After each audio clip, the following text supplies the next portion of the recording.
లంబోదరం పరమసుందరమేకదంతం రక్తాంబరం త్రినయనం పరమం పవిత్రం ఉద్యద్దివాకరణిభోజ్వల కాంతికాంతం విఘ్నేశ్వరం సకల విఘ్నహరం నమామి.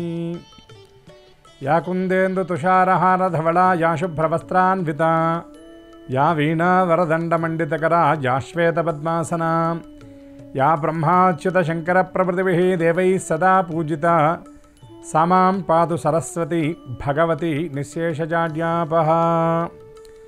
అఖండమండలాకారం వ్యాప్తం యేన చరాచరం తత్పదం దర్శితం యేన తస్మై శ్రీ గురవే నమః.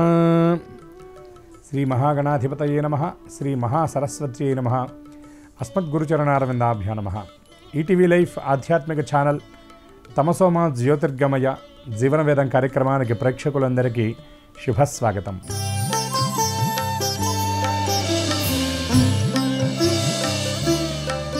జంతువునాం నరజన్మ దుర్లభం అని శాస్త్రవచనం.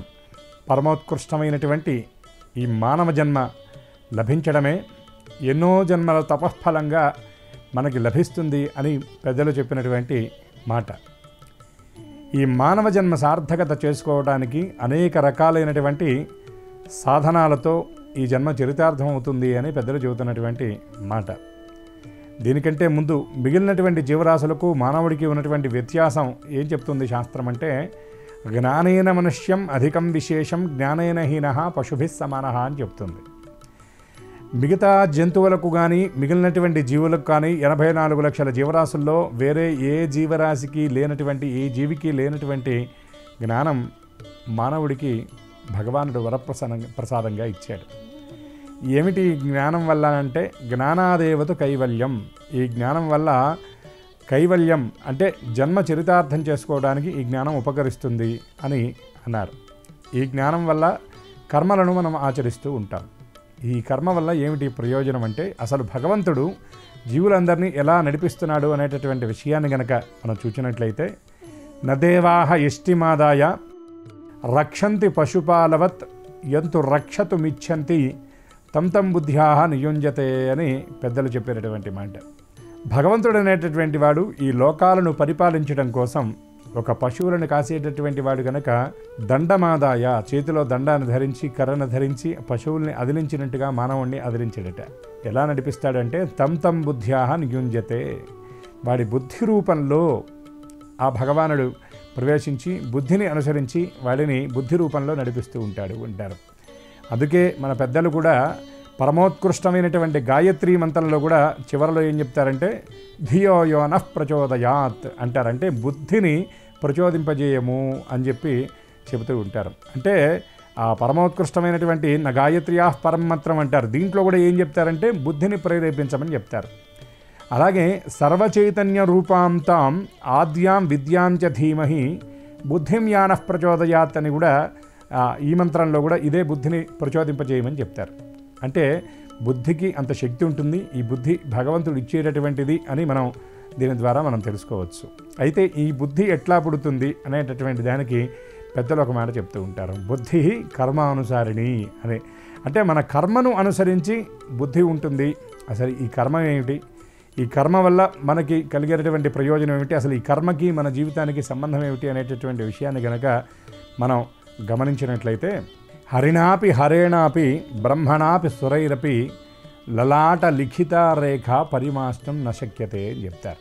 అంటే హరి కానీ హరేణాపి అనగా ఈశ్వరుడు కానీ బ్రహ్మణాపి సురైరపి బ్రహ్మ మొదలైనటువంటి దేవతలు ఎవరైతే ఉన్నారో వీళ్ళందరూ కూడా లలాట లిఖిత రేఖ పరిమాష్టం నశక్యతే, నుదుట రాసినటువంటి రాతని ఎవరు మార్చలేరు అని చెప్తూ ఉంటారు.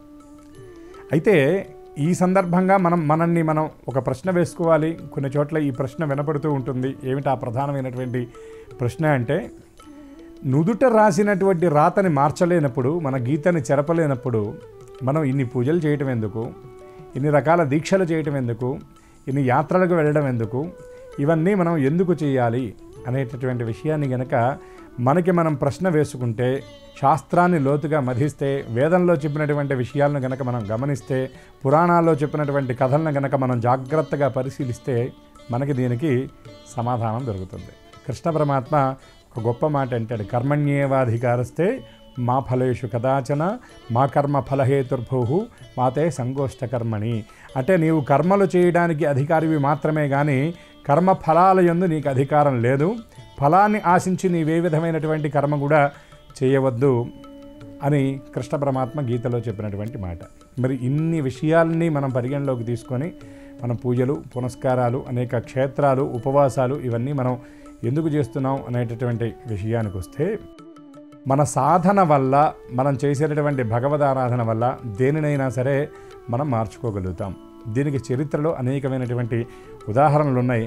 పెద్దలు ఈ లలాట లిఖిత అంటే ఈ జాతకం మారుతుందా లేదా అనేటటువంటి విషయాన్ని, ఏది ఎలా జరిగితే అలా జరిగేటప్పుడు పూజలు ఎందుకు అనే దాని గురించి ఒక చక్కటి ప్రాచీనులో ఒక కథ చెప్పేటటువంటి వాళ్ళు. ఒక రాజ్యాన్ని పరిపాలించేటటువంటి ఒక రాజు తన పరివారంతో కలిసి, తన మంత్రితో కలిసి ఒకనాడు వేటకి బయలుదేరి వెళుతూ ఉన్నట్ట. అలా వెళుతూ ఉన్నటువంటి సమయంలో ఒక మున్యాశ్రమంలో ఉన్నటువంటి ఒక చెట్టు మీద ఒక చక్కటి పక్షి ఉంది. ఆ పక్షి చూడడానికే చాలా అందంగా ఉంది. దాని కూత కూడా, దాని అరుపు కూడా మిగిలినటువంటి పక్షులకు చాలా భిన్నంగా ఉంది. ఇది వేదంలో, పురాణాల్లో వినపడేటటువంటి పక్షి పేరు. దీన్ని భరద్వాజ పక్షి అంటారు. చాలామందికి ఇది తెలియదు, చాలా అరుదుగా కనపడుతూ ఉంటుంది. ఆ పక్షి కూత విని రాజుగారు అక్కడ ఆగిపోయారు. ఆగిపోయి పక్కన ఉన్నటువంటి మంత్రి గారిని పిలిపించి, ఈ పక్షిలో చాలా విచిత్రంగా ఉన్నది, దీని కూత కూడా చాలా విభిన్నంగా ఉన్నది, ఇందులో ఏదో భావం ధ్వనిస్తుంది అని మంత్రితో చెప్పారట. చెప్పినప్పుడు ఆ మంత్రి గారు అన్నట్ట, మన రాజ్యంలో, ముఖ్యంగా మన సైన్యంలోనే ఒక పక్షి భాష తెలిసినటువంటి పండితుడు ఉన్నాడు, వాడిని పిలిపించి అడుగుదాం, అతను చెప్తాడు ఈ పక్షి ఏమంటుందో అని చెప్పనని అన్నారు. వెంటనే ఇక రాజుగారు ఆ మనిషిని పంపించారు, ఆ సైనికుడిని పిలిపించారు. వాడు వచ్చాడు, విన్నాడు. ఆ పక్షి మళ్ళీ అరిచింది. అరిచినప్పుడు ఈ పక్షి ఏమని అరుస్తుంది, దీంట్లో ఉన్నటువంటి భావం ఏమిటో తెలియజేయమని చెప్పి రాజుగారు అడిగారట. అడిగినప్పుడు ఆ సైనికుడు చెప్పాడు, ఏం లేదు మహారాజా, ఇటుగా కొద్దిసేపట్లో ఒక రైతు వెళతాడు. ఆ రైతు పొలంలోకి వెళ్ళి ఆ పొలంలో గడ్డి కోస్తూ ఉన్నటువంటి సమయంలో పాము కాటుకు గురై అతను మరణిస్తాడు, అది ఈ పక్షి చెప్తుంది అని అన్నారు. అన్నప్పుడు రాజుగారు విని చాలా ఆశ్చర్యపోయారు. చుట్టూ ఉన్నటువంటి పరివారం కూడా ఆశ్చర్యపోయారు. మంత్రి గారు కూడా ముక్కున వేలు వేసుకున్నారు. నిజంగా ఈ పక్షి ఇంత గొప్పగా ఈ భవిష్యత్తును చెబుతుందా అని మరి వాళ్ళందరూ కూడా ఆశ్చర్యపోయారు. ఎందుకంటే మనకి సంప్రదాయంలో, మన శాస్త్రంలో, మన పురాణాల్లో చూస్తే ఇటువంటి సంఘటనలు అనేకం ఉంటూ ఉంటాయి. వీటిని శకున శాస్త్రంలో కూడా ప్రత్యేకంగా చెప్తారు. మన పూర్వీకులు కాకి ఇంటి ముందుకు వచ్చి అరిస్తే బంధువులు వస్తారు అని చెప్పని అంటూ ఉంటారు. అట్లాగే రాత్రి వేళలో శ్వానరోదనం అంటే ఈ కుక్కలు మొదలైనటువంటివి అరుస్తూ ఉంటే ఏదో అపకారం జరుగుతుంది అంటారు. వృక్షాంతే చెట్టు మీద ఉన్నటువంటి కొంగలు అరుస్తుంటే ఏదో హాని జరుగుతుంది అంటారు. ఇవన్నీ కొన్ని దేశారిష్ట యోగాలు కూడా కొన్ని ఆ పక్షుల యొక్క కదలికలను బట్టి చెప్తూ ఉంటారు. ఉదాహరణకి సముద్రంలో ఉండేటువంటి ఆటుపోట్లు, సముద్రపు భూకంపాలు, తుఫాన్లు ఇవన్నీ కూడా కొన్ని రకాల పక్షులు ముందుగా గుర్తిస్తాయి అని అది వైజ్ఞానికంగా కూడా శాస్త్రవేత్తలు నిరూపించినటువంటి విషయం.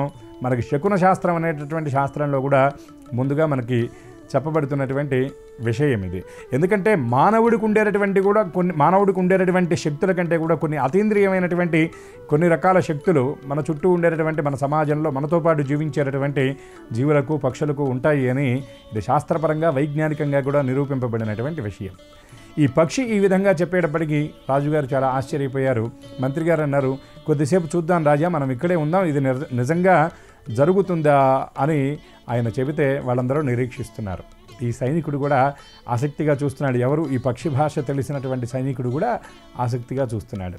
చూసేటటువంటి సమయంలో వీళ్ళందరూ అనుకుంటున్నట్టుగానే ఒక రైతు రోజు అటుగా వెళ్ళేటటువంటి వాడే వీళ్ళందరూ నించొని ఉన్నప్పుడు కూడా అటుగా వెళ్ళాడు. ఈ పక్షి చెప్పినటువంటి దాంట్లో సగం నిజమైంది అని వాళ్ళందరూ అనుకున్నారు. అటుగా ఆయన వెళ్ళాడు. ఒక గంటన్నర 2 గంటలు కొంత సమయం గడిచిన తర్వాత ఆ వెళ్ళినటువంటి ఎవరైతే రైతు ఉన్నాడో చక్కగా గడ్డి కోసుకొని ఆ గడ్డి మోపు తలపైన పెట్టుకొని మళ్ళీ అటుగా వస్తున్నాడు. ఏమిటి ఇలా జరిగింది అని చెప్పి ఆ ఉన్నటువంటి సైనికుడిని పిలిచారు. ఏమో మహారాజా, ఏం జరిగిందో తెలియదు, పక్షి చెప్పినటువంటి శకునమైతే ఇదే మాట చెప్పింది అని అంటే, వాళ్ళు మా మంత్రి అన్నాడు, ఆ రైతునే పిలిపించి మాట్లాడదాము, దాన్ని బట్టి చూద్దాము అని చెప్పారు. చెప్పిన తర్వాత ఆ వెళ్ళేటటువంటి ఆ మనిషిని పిలిపించి రాజుగారి దగ్గరికి పిలిపించారు. తల మీద ఉన్నటువంటి ఆ గడ్డి మోపును కింద దించమని చెప్పారు. చెప్పేటప్పటికీ ఆ గడ్డి మోపు కిందకి దించేటటువంటి క్రమంలో ఆ గడ్డి మోపుకి గడ్డి కొయ్యడానికి ఒక రకమైనటువంటి ఆయుధాన్ని వాడతారు, దాన్ని కొడవలి అని పిలుస్తారు. ఆ కొడవలి గడ్డికి తగిలించుంది. ఆ కొడవలిని వీళ్ళు జాగ్రత్తగా పరిశీలిస్తే ఒక సర్పం 2 భాగాలుగా చీలిపోయి చనిపోయి మృతి చెంది ఆ గడ్డివాము మీద ఉంది. వీళ్ళు ఆశ్చర్యపోయారు. పక్షి చెప్పింది నిజంగా జరిగిందా అనేటటువంటి భావనతో ఆ రైతును విచారించారు. ఏమయ్యా, అసలు పూర్వాపరం ఏమిటి, నువ్వు ఎక్కడికి వెళ్ళావు, ఏం జరిగింది అని అంటే, అయ్యా నేను రోజు వెళ్ళినట్టుగానే గడ్డి కొయ్యటానికి వెళ్ళాను అన్నారు. అలా కాదు, దీనికి ఇక్కడ సర్పం ఉంది, ఈ సర్పం నిన్ను కాటు వేసే ప్రయత్నం చేయలేదా అంటే, లేదండి, నేను మీరు చెప్పేంత వరకు కూడా, మీరు గడ్డి మోపు దించమన్నంత వరకు కూడా దీనికి సర్పం ఉన్నట్టుగా కూడా నేను చూసుకోలేదని చెప్తే, అక్కడికి పొలానికి వెళ్ళిన తర్వాత నీవేం చేశావంటే, ఏం లేదు మహానుభావ, మా పొలంలో ఉన్నటువంటి ఒక చెట్టు కింద ఒక మహానుభావుడు, ఒక తపస్వి, ఒక సాధు పురుషుడు నిత్యం అక్కడ కూర్చొని ఉంటాడు. నేను అనేక దినాలుగా ఆ మహానుభావుడి దగ్గరికి వెళ్ళి ఆయనకి వెళ్ళి నమస్కారం చేసి ఆయన దగ్గర ఆశీర్వచనం తీసుకొని, ఆయన ఏమీ భుజించేటటువంటి వాడు కాదు, కాబట్టి నేను ఇంటి నుండి వెళ్ళేటప్పుడు కాసిన్ని పాలు తీసుకువెళ్ళి ఇస్తూ ఉంటాను, ఒక్కొక్కసారి పండిస్తూ ఉంటాను. అయితే ఈనాడు ఎప్పుడూ మౌనంగా స్వీకరించేటటువంటి ఆ సాధు పురుషుడు ఈనాడు దీర్ఘాయుష్యమస్తు అపమృత్యుగండ దోష నివృత్తిరస్తు అనే ఏదో అర్థం వచ్చేటట్టుగా ఆయన ఆశీర్వచనం చేశారు. అదేమిటో నాకు అర్థం కాలేదు, నేను నమస్కారం చేసి వచ్చేసాను అని చెప్పనని ఆ రైతు చెప్పాడు. చెప్పినప్పుడు వీళ్ళు ఆశ్చర్యపోయారు. ఏమిటి వీళ్ళ ఆశ్చర్యానికి కారణం అంటే, ఈ పక్షి చెప్పినట్టుగా యథార్థంగా అతను మృత్యువాత పడవలసినటువంటి పరిస్థితి ఏర్పడింది. కానీ మహానుభావుల యొక్క ఆశీర్వచన బలం చేత ఆ మృత్యువు నుండి ఇతడు తప్పించుకోగలిగాడు. అంటే మహానుభావుల యొక్క ఆశీర్వచన బలం వల్ల అది ఎంత గొప్పది అంటే, మనకి జరగవలసినటువంటి కొన్ని పరిణామాలు, కొన్ని పరిస్థితులు, కొన్ని గండదోషాలు కూడా మహానుభావుల యొక్క ఆశీర్వచన బలం వల్ల ఇవన్నీ తప్పిపోతాయి. ఇది మనం ఒక విషయం ద్వారా మనం తెలుసుకోవాల్సినటువంటి పరిస్థితి ఉంది. అంటే సాధన వల్ల, లేదు మా పెద్దల ఆశీర్వచన బలం వల్ల కర్మఫలాల నుండి మనం విముక్తులం అవ్వగలుగుతాము అనేటటువంటి విషయాన్ని మనం ఇక్కడ ప్రధానంగా జ్ఞాపకం పెట్టుకోవాలి. ఇక రెండవ విషయం, ఒక చక్కటి ఉదాహరణ చెప్తే మనకి అర్థమవుతుంది. పూర్వం మృకండు మరుత్వతి అనేటటువంటి దంపతులు, ముని దంపతులు ఉండేవారు. వారికి సంతానం లేనటువంటి మిక్కిలి వంత చింత చేత వాళ్ళు బాధపడుతూ ఉన్నటువంటి సమయంలో పరమేశ్వరుడి కోసం ఘోరమైనటువంటి తపస్సు చేశారు. తపస్సు చేసినటువంటి సమయంలో పరమేశ్వరుడు ప్రత్యక్షమయ్యాడు. ప్రత్యక్షమయ్యి వాళ్ళతో ఒక మాట చెప్పాడు, మీకు చక్కటి సంతానాన్ని నేను అందిస్తాను, కాకపోతే అల్పాయుష్కుడైనటువంటి సుమేధస్సుడు, అంటే చక్కటి మేధస్సు బుద్ధి కలిగినటువంటి కుమారుడు, బుద్ధివంతుడు అయినటువంటి కుమారుడు మీకు కావాలా, లేదా దీర్ఘాయుష్మంతుడై మిమ్మల్ని ఇబ్బంది పెట్టేటటువంటి వాడు, బుద్ధిహీనుడైనటువంటి వాడు, మూర్ఖత్వం కలిగినటువంటి వాడు మీకు సంతానంగా కావాలా అని చెప్పి ఆ దంపతుల్ని పరమేశ్వరుడు అడిగినప్పుడు ఈ ముని దంపతులు ఏమాత్రం ఆలోచించకుండా, అయ్యా అల్పాయుష్కుడైనప్పటికీ కూడా మంచివాడే, మంచి బుద్ధి కలిగినటువంటి వాడే మాకు సంతానంగా అనుగ్రహించమని పరమేశ్వరుని కోరారు. ఎందుకంటే కులమునొక్కడు గుణవంతుడుండిన కులము వెలయువాని గుణము చేత, మంచివాడనేటటువంటి వాడు ఒక్కడు మన కులంలో జన్మిస్తే ఆ ఒక్కడి వల్ల మనం కులం తెలుస్తుంది, మన వంశం యొక్క పేరు అభ్యున్నతి పథంలోకి వెళుతుంది. అదే దుర్మార్గుడైనటువంటి వాడు ఒక్కడు మన వంశంలో జన్మించాడంటే ఆ వంశ నాశనానికి వాడు కారణమవుతాడు. ఉదాహరణకు గనక మనం చూసినట్లయితే దుర్యోధనుడు ఒక్కడు జన్మించడం వల్ల వాడిని అనుసరించి 99 మంది తమ్ముళ్ళు, వీళ్ళందరూ పరివారం అంతా కూడా వాడిని అనుసరించడం వల్ల వాడు దుష్టబుద్ధి కలిగినటువంటి వాడు అవ్వటం చేత చివరికి కులక్షయమే జరిగింది, కౌరవ నాశనానికి అది కారణభూతమైంది. కాబట్టి ఈ మరుత్వతి, ఈ మృకండు చక్కటి బుద్ధివంతుడైనటువంటి పిల్లవాడిని కావాలని చెప్పనని వాళ్ళు కోరుకున్నారు. పరమేశ్వరుడు కూడా తథాస్తు అన్నారు. సంతానాలు 3 రకాలు ఉంటారట. కారణజన్మ సంతానం, కామజన్మ సంతానం, అలాగే కర్మజన్మ సంతానం అని ఉంటూ ఉంటారు. ఇది మనం వింటూ ఉంటాం తరచు. కామజన్మ సంతానం అంటే ఏమిటి అంటే, అసలు వివాహం చేసుకునేది దేనికంటే చక్కటి సంతానం కోసం, ధర్మకార్యాలు ఆచరించడం కోసం, ధర్మకార్యాలు ఆచరించేటటువంటి అర్హత రావడం కోసం ధర్మపత్ని పక్కన ఉండాలి. కాబట్టి ధర్మప్రియా సంపత్త్యర్థ స్త్రియముద్వహే అని వివాహ సంకల్పంలో ప్రత్యేకంగా చెప్పబడుతుంది. అంటే ఒక మనిషి ఎప్పుడు పరిపూర్ణుడు అవుతాడు అంటే, బాగా డబ్బులు సంపాదిస్తేనో, లేకపోతే ఇంకేదో డిపాజిట్లు ఉంటేనో, కార్లు కొంటేనో, లేకపోతే ఇల్లు కడితేనో కాదు. చక్కటి సంతానం ఉన్నప్పుడు వాడు పరిపూర్ణుడు అవుతాడు. వేదంలో కూడా ఇదే మాట చెప్పారు, ప్రజయా హిమనుష్య పూర్ణ, మంచి సంతానం వల్ల పరిపూర్ణుడు అవుతాడు మానవుడు అని చెప్పారు. కాబట్టి అందుకోసం వివాహం చేసుకుంటారు. కాబట్టి వివాహం చేసుకున్నందుకు గాను సంతానం కలుగుతారు. కేవలం స్త్రీ పురుషుల కలయిక వల్ల కలిగేటటువంటి సంతానం ఇది. దీన్ని కామజన్మ సంతానం అంటారు. ఇక రెండవ రకం ఏమిటి అంటే కారణజన్మ సంతానం అంటారండి. ఈ కారణజన్మ సంతానం వల్ల ఏమిటంటే ఈ కన్నటువంటి తల్లిదండ్రులు వాళ్ళు తరించడమే కాకుండా వాళ్ళ కులంలో ఉన్నటువంటి వాళ్ళు, వాళ్ళ వంశంలో ఉన్నటువంటి వాళ్ళు కూడా చాలా చక్కటి పేరుని వీళ్ళ వల్ల సంపాదిస్తారు. చాలా గొప్ప కీర్తిని వాళ్ళు పొందగలుగుతారు. వీళ్ళని కారణజన్ములు అంటారు. ఒక రామకృష్ణ పరమహంస, ఒక శంకర భగవత్పాదుల వారు, ఒక కంచి పరమాచార్య స్వామి వారు, ఒక అబ్దుల్ కలాం గారు, ఇటువంటి మహానుభావుల్ని మనం కారణజన్మ సంతానంగా మనం పేర్కొనవచ్చు. అయితే వీళ్ళు చాలా అరుదుగా ఉంటారు. 1000కొక్కడు పుట్టేటటువంటి పరిస్థితి కూడా ఉంటుందో లేదో మనం చెప్పలేం. ఎందుకంటే తల్లిదండ్రుల యొక్క పుణ్యాలను అనుసరించే సంతానం ఉంటుంది. మనకి సామెతల్లో కూడా పెద్దలు ఒక మాట చెప్తూ ఉంటారు, పుణ్యం కొద్ది పురుషుడు, దానం కొద్ది బిడ్డలు అంటూ ఉంటారు. అంటే వాళ్ళ ప్రాప్తాలను బట్టి కూడా సంతానం ఉంటుంది. ఇక మూడవ రకం సంతానం గురించి మనం చెప్పుకున్నట్లయితే కర్మజన్మ సంతానం అన్నారు. కర్మజన్మ సంతానం అంటే గడచినటువంటి జన్మలో మనం చేసినటువంటి కర్మఫలాన్ని ఈ జన్మలో అనుభవించడం కోసం, లేదా ఎవరికైనా గత జన్మలో మనం అన్యాయం చేస్తే వాడు ఈ జన్మలో మన మీద ఆ కక్షని, ఆ పగను తీర్చుకోవడం కోసం మనకి పుత్రుడిగా జన్మిస్తాడు. వీడి వల్ల తల్లిదండ్రులు వాడి వల్ల అనుభవించేటటువంటి కష్టాలతో అనుకుంటారు, ఇటువంటి వాడు పుట్టకుండా ఉంటే బాగుండేది, ఇటువంటి వాడిని మేము కనకుండా ఉంటే బాగుండేది అని చెప్పని అనుకుంటారు. ఎందుకంటే ఏ తల్లైనా సరే 9 మాసాలు అనుభవించేటటువంటి ఆ గర్భ సంబంధమైనటువంటి ఇబ్బంది, ఆ భారం ఏదైతే ఉందో అది యథార్థంగా చాలా వాళ్ళకి నరకప్రాయంగా ఉంటుంది. అందుకే మనకు సంప్రదాయంలో కూడా 3 రకాల వైరాగ్యాలు చెప్తారు. శ్మశాన వైరాగ్యం, పురాణ వైరాగ్యం, ప్రసూతి వైరాగ్యం అని చెప్తారు. శ్మశాన వైరాగ్యం అంటే ఎంత వాడైనా సరే మరణించినటువంటి తర్వాత వాడికి సంబంధించినటువంటి బంధువులో, మిత్రులో శ్మశానం దాకా వెళతారు. వెళ్ళిన తర్వాత ఆ శ్మశాన వాతావరణం చూసిన తర్వాత వీడికి తెలియకుండా ఒక రకమైనటువంటి వైరాగ్యం కలుగుతుంది. ఏముందండి, ఎంతైనా జీవితం ఇంతే కదా, చివరికి ఎంత సంపాదించినా మనం కట్టెల పాలవ్వాల్సింది కదా, అందమైన దేహం అగ్గిపాలే కదా అని ఏవో వాడు నిర్వచనాలు చెప్తూ ఉంటాడు. అంటే శ్మశానానికి వెళ్ళిన తర్వాత వీడికి వైరాగ్య భావన కలుగుతుంది. కానీ మళ్ళీ బయటకు వచ్చిన తర్వాత ఫోన్లో ఏ వ్యాపారం గురించో గుమస్తా అడిగితే దాన్ని కల్తీ చేసి అమ్మేరా అని చెప్తూ ఉంటాడు. అంటే ఇప్పుడు చెప్పినటువంటి వైరాగ్యం బయటకు వస్తే ఉండదు. దీన్ని శ్మశాన వైరాగ్యం అంటారు. ఇక పురాణ వైరాగ్యం, ఎవరైనా గొప్ప విషయాలన్నీ కూడా చక్కగా చెప్పేటప్పుడు విని, ఏముందండి ఈ మానవ జీవితం చాలా దుర్భరమైనది, అందుకే ధర్మబద్ధంగా బ్రతకాలి అంటాడు. వాడు ఆ ప్రవచన మండపం నుండో లేదా ఆ దేవాలయం నుండో అడుగు బయట పెట్టగానే మళ్ళీ వీడి ప్రవృత్తి యథావిధిగా ఉంటూ ఉంటుంది. దీన్ని పురాణ వైరాగ్యం అంటారు. ఇక మూడవది ఏమిటంటే ప్రసూతి వైరాగ్యం. 9 మాసాలు మోసి తన రక్తాన్ని, తన శరీరంలో ఉన్నటువంటి అనేకమైనటువంటి ధాతువులను బిడ్డ యొక్క శరీరం ఏర్పడడానికి తల్లి అందించి అనేక విధాలైనటువంటి శూలను ఆవిడ అనుభవించి తనతో పాటు ఆ బరువుని మోసి అతి క్లిష్టతరమైనటువంటి మరణ సదృశ్యమైనటువంటి నరకాన్ని ఆవిడ అనుభవించి బిడ్డకి జన్మనిచ్చేటటువంటి సమయంలో ఇటువంటి ఈ నరకం నాకు మళ్ళీ అక్కర్లేదు అని తల్లి భావన పొందుతుంది.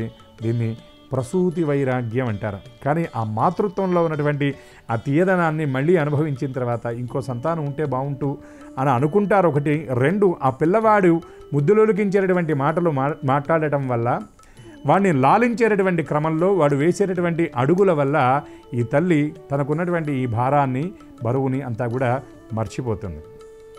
అంటే ఇక్కడ మనం ఏం చెప్పుకోవాలంటే తల్లి యథార్థంగా బిడ్డ ఎట్లా చేసినా తల్లి అన్నిటినీ భరిస్తుంది. అందుకే పెద్దలు ఒక మాట చెప్తారు, కుపుత్రో జాయేత్ క్వచితపి కుమాతన భవతి అని.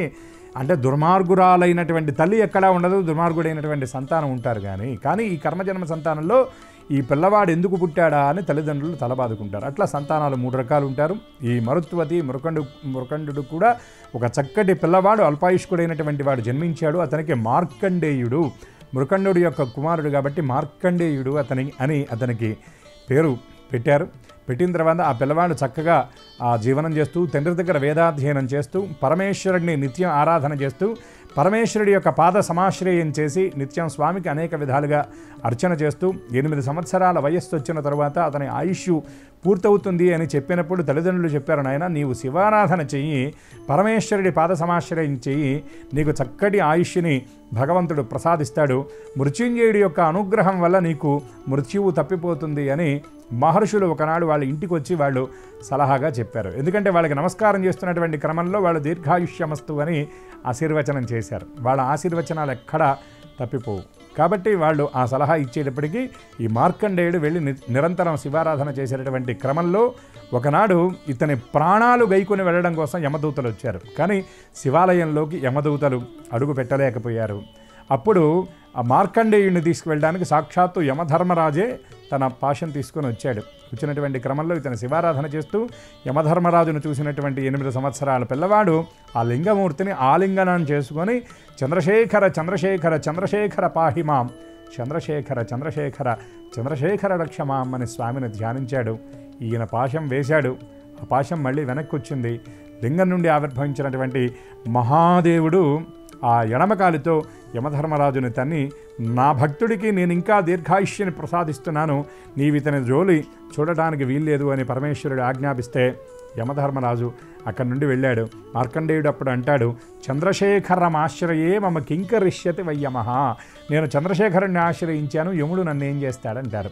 మార్కండేయుడి యొక్క చరిత్రను బట్టి మనం తెలుసుకోవాల్సినటువంటి విషయం ఏమిటంటే, మనం గనక భగవంతుడి పాదాలు పట్టుకుంటే ఈ పూజలు పునస్కారాలు యజ్ఞయాగాది క్రతువులు ఇవన్నీ గనక చేస్తే మన తలరాతను మనం తప్పకుండా మార్చుకోగలుగుతాము. తలతో పోయేది వెంట్రుకతో పోతుంది, కాలుతో పోయేది గోటితో పోతుంది. ఇది సాధన వల్ల మనకి సాధ్యమయ్యేటటువంటి విషయమని మనందరం కూడా దీన్ని తప్పకుండా గ్రహించాలి. అందుకే మన పెద్దలు కర్మ అనేటటువంటి దాని పేరుతో అనేకమైనటువంటి పూజలు పునస్కారాలు, భగవన్నామం, యజ్ఞయాగాది క్రతువులు, సముద్ర స్నానాలు, నదీ స్నానాలు, తీర్థసేవనాలు ఇవన్నీ కూడా పెద్దలు చెప్పారు. కాబట్టి వేదంలో ఉన్నటువంటి పరమధర్మం ఏమిటంటే కర్మలను మనం ఆచరించడం. దీనివల్ల మన ప్రారంధాన్ని సైతం మనం తప్పించుకోగలుగుతాం అనేటటువంటి విషయాన్ని మనం గ్రహించాలి. కాబట్టి వేదంలో చెప్పినటువంటి ఈ ధర్మాన్ని, వేదంలో చెప్పినటువంటి ఈ విషయాలను మనం నిరంతరం ఆచరిస్తూ చక్కగా మనం శుభాన్ని మంగళాలను పొందాలి. మన జీవన వేదంలో మన లక్ష్యం కూడా ఇదే. వేదంలో చెప్పినటువంటి సారభూతమైనటువంటి ధర్మాన్ని ప్రేక్షకులకు అందించడం మన ధర్మం. కాబట్టి అందరూ చక్కగా వేదపురుషుడి యొక్క దివ్యానుగ్రహానికి పాత్రలు అవుతారని, అవ్వాలని ఆశిస్తూ స్వస్తి సర్వేషాం. ఈ కార్యక్రమాన్ని తిరిగి చూడాలనుకుంటే www.youtube.com/ETV Life Spiritual లో చూడవచ్చు.